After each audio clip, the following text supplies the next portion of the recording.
Friends, welcome back to my YouTube channel. ಯಾರೆಲ್ಲ ನಮ್ಮ ಚಾನಲನ್ನು ಸಬ್ಸ್ಕ್ರೈಬ್ ಮಾಡದೆ ನೋಡ್ತಾ ಇದ್ದೀರಾ, ಪ್ಲೀಸ್ ಸಬ್ಸ್ಕ್ರೈಬ್ ಮಾಡಿ ಸಪೋರ್ಟ್ ಮಾಡಿ ಫ್ರೆಂಡ್ಸ್.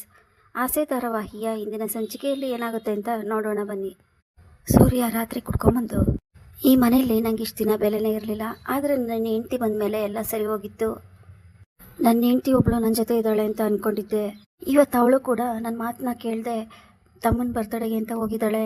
ನನ್ನ ಮಾತಿಗೆ ಬೆಲೆನೇ ಇಲ್ಲ ಅಂತ ಬೇಜಾರು ಮಾಡ್ಕೊಂಡು ಸೂರ್ಯ ಅನ್ಕೊತಾ ಇರೋದನ್ನ ಮೀನಾ ಕೇಳಿಸ್ಕೊಂಡು, ರೀ ಏನ್ರಿ ಇಷ್ಟೊತ್ತಿನಲ್ಲಿ ಬಂದಿದ್ದೀರಾ, ಮಾವ ನಿಮ್ಮ ಬಗ್ಗೆ ಏನು ಅನ್ಕೊಳ್ಳಲ್ಲ, ಪಾಪ ಅವರು ನಿಮಗೋಸ್ಕರ ಇಷ್ಟೊತ್ತು ಕಾಯ್ತಾ ಕೂತಿದ್ರು, ನಿಮ್ಮ ಬಗ್ಗೆನೇ ವಿಚಾರಿಸ್ತಾ ಇದ್ರು, ಯಾಕ್ರಿ ಈ ಥರ ಮಾಡ್ತಾ ಇದ್ದೀರಾ, ಕುಡ್ಕೊಂಬಂದಿದ್ದೀರಲ್ಲ ಅಂತ ಮೀನಾ ಹೇಳಿದಾಗ, ಏಯ್ ನಾನು ಏನು ಬೇಕಾದರೂ ಮಾಡ್ತೀನಿ, ನನ್ನ ಇಷ್ಟ, ನನ್ನ ಮಾತು ಮೀರೋದ್ಮೇಲೆ ನಿನಗೆ ಕೇಳೋ ಅಂತ ಹಕ್ಕಿಲ್ಲ ಅಂತ ಕೋಪ ಮಾಡ್ಕೊಂಡು ಸೂರ್ಯ ಹೇಳ್ತಾನೆ, ರೀ ಏನಂತ ಮಾತಾಡ್ತಾ ಇದ್ದೀರಾ ರೀ, ಇಲ್ಲ ಯಾವುದಕ್ಕೋ ಯಾವುದನ್ನೋ ತಗೊಂಡೋಗಿ ದೊಡ್ಡ ಜಗಳ ಮಾಡಬೇಕು ಅಂತ ಅನ್ಕೊಂಡಿದ್ದೀರಾ, ಮನೆಯವ್ರಿಗೇನಾದ್ರೂ ನೀವು ಕುಡ್ಕೊಂಬಂದಿರೋದು ಗೊತ್ತಾದ್ರೆ ಮನೆಯವರೆಲ್ಲ ತುಂಬಾ ಬೇಜಾರು ಮಾಡ್ಕೊಂತಾರೆ, ಅವನಿಗೆ ತುಂಬಾ ಬೇಜಾರಾಗುತ್ತೆ, ಬನ್ನಿ ಹೋಗೋಣ ಅಂತ ಮೀನಾ ಹೇಳಿದಾಗ, ಬಿಡು ನನ್ನ ಮುಟ್ಬೇಡ, ನಿನಗೂ ನನಗೂ ಯಾವುದೇ ಸಂಬಂಧ ಇಲ್ಲ, ನೀನು ನನ್ನ ಜೊತೆ ಮಾತಾಡಬೇಡ, ಮುಖನೂ ತೋರಿಸ್ಬೇಡ ನನಗೆ ಅಂತ ಕೋಪ ಮಾಡ್ಕೊಂಡು ಸೂರ್ಯ ಹೇಳಿ ಇಲ್ಲಿಂದ ಹೋಗ್ತಾ ಇರ್ತಾನೆ. ಈ ಮಾತು ಕೇಳಿ ಮೀನಿಗೆ ತುಂಬ ಬೇಜಾರಾಗುತ್ತೆ.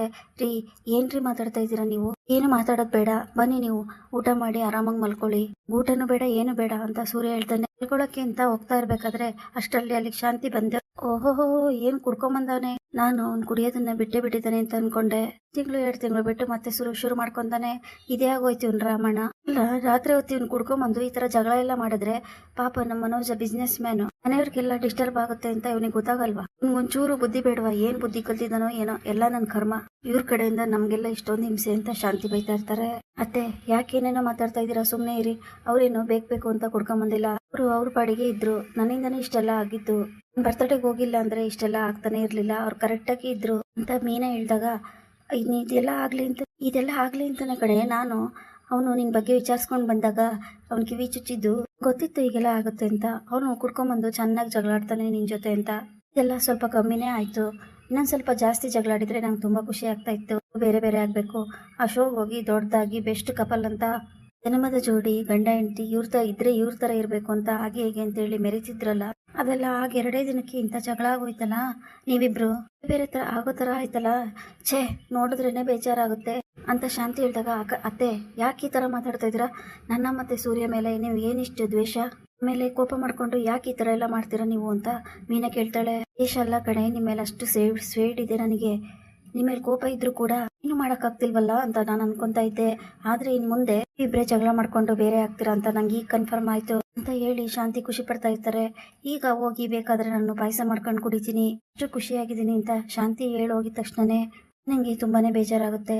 ಹಾಗೆ ಇಲ್ಲಿ ಬೆಳಗ್ಗೆ ಎದ್ದಿದ ತಕ್ಷಣನೇ ಮೀನಾ ತಿಂಡಿ ತಿಂದು ಬನ್ನಿ ಅಂತ ಸೂರ್ಯನ ಕರೆದಾಗ, ನಂಗೆ ಯಾವ ತಿಂಡಿನೂ ಬೇಡ ಏನು ಬೇಡ, ನಾನು ಹೋಗ್ತೀನಿ ಡ್ಯೂಟಿಗೆ ಅಂತ ಸೂರ್ಯ ಹೇಳ್ತಾನೆ. ಕಾಫಿನಾದ್ರೂ ಕುಡ್ಕೊಂಡು ಹೋಗಿರಿ ತಗೊಳ್ಳಿ ಅಂತ ಮೀನಾ ಕೊಡ್ತಾಳೆ. ನನಗೇನು ಬೇಡ ಅಂತ ಸೂರ್ಯ ಹೇಳ್ತಾನೆ. ಹೋಗ್ಲಿ ಜ್ಯೂಸಾರು ಮಾಡ್ಕೊಂಬಂದು ಕೊಡ್ಲಾ ಅಂತ ಮೀನಾ ಕೇಳ್ತಾಳೆ. ನನಗೆ ಯಾವುದು ಬೇಡ, ಯಾರು ನನ್ನ ಬಗ್ಗೆ ಕಾಳಜಿ ಮಾಡೋದೇನು ಬೇಕಾಗಿಲ್ಲ, ಏನು ಬೇಕೋ ಅದನ್ನ ಮನೆಯಲ್ಲೇ ಮಾಡ್ಕೊಂಡು ತಿಂತೀನಿ, ಇಲ್ಲ ಅಂದ್ರೆ ಹೊರಗಡೆ ತಿಂತೀನಿ, ಹೊರಗಡೆ ತಿಂದರೆ ಹೊಟ್ಟೆ ಹಾಳಾಗುತ್ತೆ, ಸುಮ್ಮನೆ ಏನೇನೋ ಮಾತಾಡಬೇಡಿ, ನನ್ನ ಮೇಲಿರೋ ಕೋಪನ ಹೊಟ್ಟೆ ಮೇಲೆ ತೋರಿಸ್ಬೇಡಿ, ನಿಮಗೆ ಹಸುನ ತಡ್ಕೊಂಡಿರೋಕ್ಕಾಗಲ್ಲ ಅಂತ ನಂಗೆ ಚೆನ್ನಾಗಿ ಗೊತ್ತಿದೆ, ಹೋಗ್ಲಿ ಬಾಕ್ಸ್ಗಾದ್ರೂ ಹಾಕ್ಕೊಡ್ಲಾ ಅಂತ ಮೀನಾ ಕೇಳಿದಾಗ, ಏನು ಬೇಡ ಅಂತ ಹೇಳಿದ್ನಲ್ಲ, ನಿನ್ನ ಜೊತೆ ಮಾತಾಡೋಕ್ಕೂ ಕೂಡ ನಂಗೆ ಇಷ್ಟ ಇಲ್ಲ, ನನ್ನ ಪಾಡಿಗೆ ನನ್ನ ಬಿಟ್ಬಿಡು, ಸುಮ್ಮನೆ ಮನೆಯಲ್ಲಿ ದೊಡ್ಡ ಜಗಳ ಆದರೆ ನನ್ನಿಂದಾಗಿ ನಿಂಗೆ ಅವಮಾನ ಆಯಿತು ಅಂತ ನಿನಗೂ ಕೂಡ ಬೇಜಾರಾಗುತ್ತೆ ಅಂತ ಹೇಳಿ ಸೂರ್ಯ ಹೊರಡ್ತಾನೆ. ಅಷ್ಟರಲ್ಲಿ ಅಲ್ಲಿಗೆ ರಂಗನಾಥ್ ಬಂದು, ರಾತ್ರಿ ಎಷ್ಟೊತ್ತಿಗೂ ಬಂದೆ ಸೂರ್ಯ ಅಂತ ಕೇಳ್ತಾರೆ. ಇವನು ಎಷ್ಟೊತ್ತಿಗೆ ಬಂದ, ಮಧ್ಯರಾತ್ರಿ ಬಂದ, ಅದರಲ್ಲೂ ಕುಡ್ಕೊಂಡು ಬೇರೆ ಬಂದಿದ್ದ ಅಂತ ಶಾಂತಿ ಹೇಳಿದಾಗ, ಏನೋ ಕುಡ್ಕೊಂಬಂದಿದ್ದೋ ಅಥವಾ ಕರೆಕ್ಟಾಗಿ ಬಂದಿದ್ದೋ ಅಂತ ರಂಗನಾಥ್ ಕೇಳ್ತಾರೆ. ಆಗ ಸೂರ್ಯ, ಅಪ್ಪ ಏನಪ್ಪ ಇದು ಈ ಥರ ಕೇಳ್ತಿದ್ದೀರಾ ಅಂತ ಸೂರ್ಯ ಕೇಳಿದಾಗ, ನಿನ್ನನ್ನೇ ಕೇಳ್ತಾ ಇರೋದು, ಉತ್ತರ ಕೊಡೋ ಅಂತ ರಂಗನಾಥ್ ಕೇಳ್ತಾರೆ. ಅಯ್ಯೋ ನಾನೇ ನೋಡ್ದೆ ಕಣ್ರಿ, ಕುಡ್ಕೊಂಬಂದಿದ್ದೆ, ನಾನೇ ಹೇಳ್ತಾ ಇದ್ದೀನಲ್ಲ, ಇವರಿಬ್ರು ದೊಡ್ಡ ಜಗಳನೇ ಆಡ್ತಾ ಇದ್ರು, ನೀವು ಬೇಗ ಮಲಗ್ಬಿಟ್ರಲ್ಲ, ನಿಮ್ಗೆ ವಿಷಯ ಗೊತ್ತಾಗಿಲ್ಲ ಅಂತ ಶಾಂತಿ ಹೇಳಿದಾಗ, ಶಾಂತಿ ನೀ ಸುಮ್ಮನೆ ಇರು, ನಾನು ಕೇಳ್ತಾ ಇರೋದು ಸೂರ್ಯನ, ನಿನ್ನ ಹೆಸರೇನಾದರೂ ಸೂರ್ಯನ, ನೀನು ಯಾಕೆ ಉತ್ತರ ಕೊಡ್ತೀಯಾ ಅಂತ ಹೇಳಿ ರಂಗನಾಥ್, ಏಯ್ ಹೇಳೋ ಯಾಕೆ ಕುಡ್ಕೊಂಬಂದಿದ್ಯೆ, ಅದು ಅಪ್ಪ ಸ್ವಲ್ಪನೇ ಕುಡಿದಿದ್ದೆ ಅಪ್ಪ ಅಂತ ಸೂರ್ಯ ಹೇಳಿದಾಗ, ಏನೋ ಬಂದಿದೆ ನಿನಗೆ ಕುಡಿಯಲ್ಲ ಅಂತ ಮಾತು ಕೊಟ್ಟು, ಮೀನಾ ಮತ್ತೆ ನನಗೆ ಮಾತು ಕೊಟ್ಟು ಮತ್ತೆ ಕುಡ್ಕೊಂಬಂದಿದೆಯಲ್ಲ, ನಾಚಿಕೆ ಆಗಲ್ವ ನಿನಗೆ ಅಂತ ಸೂರ್ಯಂಗೆ ರಂಗನಾಥ್ ಬೈತಾರೆ. ಅಪ್ಪ ಒಂದು ಸ್ವಲ್ಪ ಟೆನ್ಷನ್ ಆಗಿತ್ತಪ್ಪ ಅದಕ್ಕೆ ಕುಡ್ದೆ ಅಂತ ಸೂರ್ಯ ಹೇಳ್ತಾನೆ.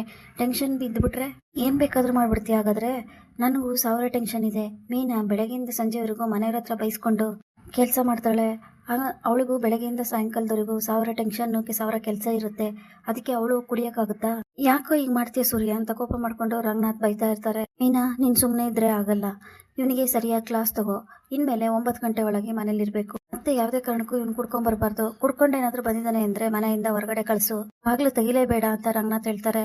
ಆಗ ಮೀನಂಗ್ ಕೂಡ ಬೇಜಾರಾಗುತ್ತೆ, ಸೂರ್ಯಂಗೂ ಕೂಡ ತುಂಬಾ ಬೇಜಾರಾಗುತ್ತೆ. ಇಲ್ಲಿಗೆ ಈ ಸಂಚಿಕೆ ಮುಕ್ತಾಯವಾಗುತ್ತದೆ. Thanks for watching.